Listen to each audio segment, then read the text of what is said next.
Yeah. What up, y'all? This your boy Bobby V. Logged on to Bossa.com. Loving relationships with me. Now, you may not agree with things I say, but I'm going to keep it 100 every day. Alright? Yeah.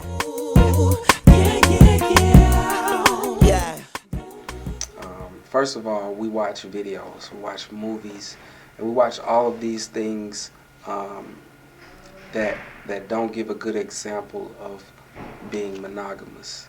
You know, in today's society, you see the videos, you see guys, and you see billboards. I've even seen all kind of things where you might see a guy with two women, a woman with a woman, a man with a man, and these are all things that, if that's what floats your boat, that's cool. But I think that growing up and like my parents and other people's parents that have had success in relationships, these are things that they didn't really deal with growing up. And I think that that's why their relationships lasted much longer. So I think that the media now definitely plays a significant role in relationships. Facebook and Twitter, man, definitely can get you in trouble, especially if you're in a relationship. I mean, because now with Facebook and Twitter, you don't even have to go out to meet anybody anymore. Somebody is at the simple click of a button, you know. If you guys are compatible, you like their pictures, send them an email, woo-de-woo-wop. Y'all ain't even met and no physically met.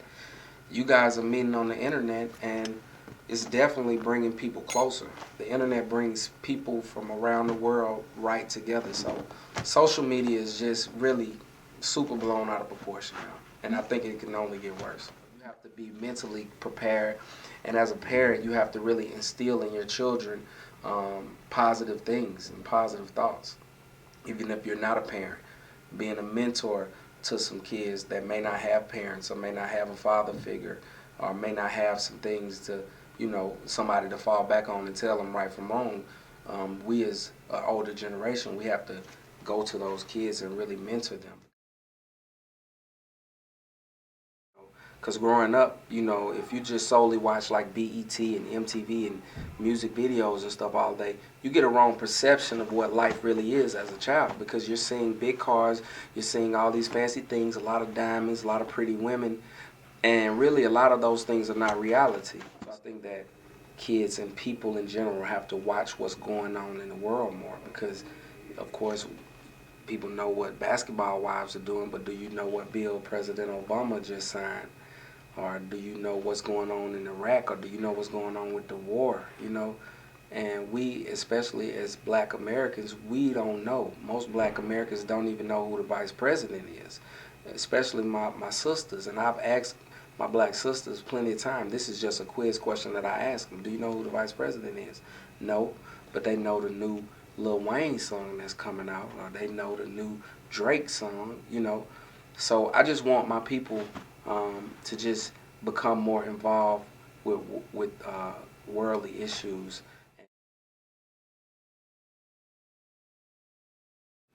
I'm currently seeing someone, but I'm still single. I'm still on the market. But there is this one particular young lady that has caught my eye. She has a lot of qualities that I love. And I do run across a lot of beautiful women in my lifetime, but outside of sex, what more can a woman give you? It has to be her mentality, her thinkings, and where she is in her life. And a lot of women are very beautiful, but they don't really have a conversation. And where I am right now, that's what you need in your life. You need a woman that's more than beautiful and more than that can give you good sex. It has to be a woman that her mind is right.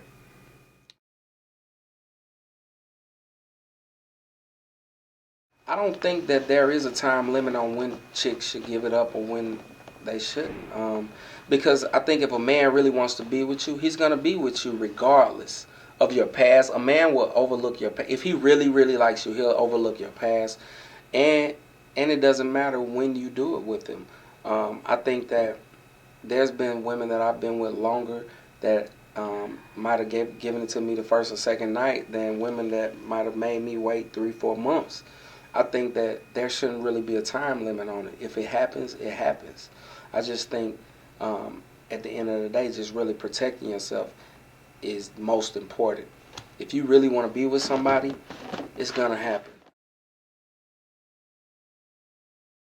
I mean, my mother and father are still together. They've been married 30-something years, you know, so I definitely know what it takes to be married. And I think that nowadays people are so easily to give up on a marriage, you know, and it's going to be some bumps and bruises. It's going to be some ups and downs, a lot of them. That's what marriage is all about.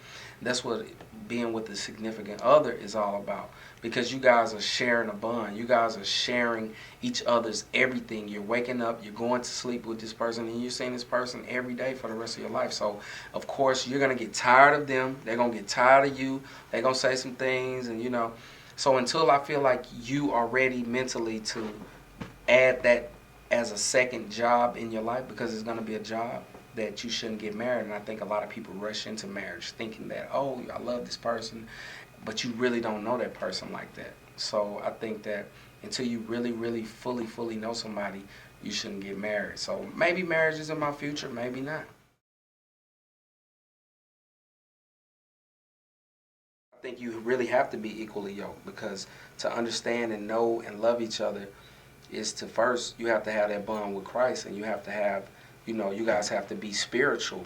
It has to be a spiritual bonding between you two.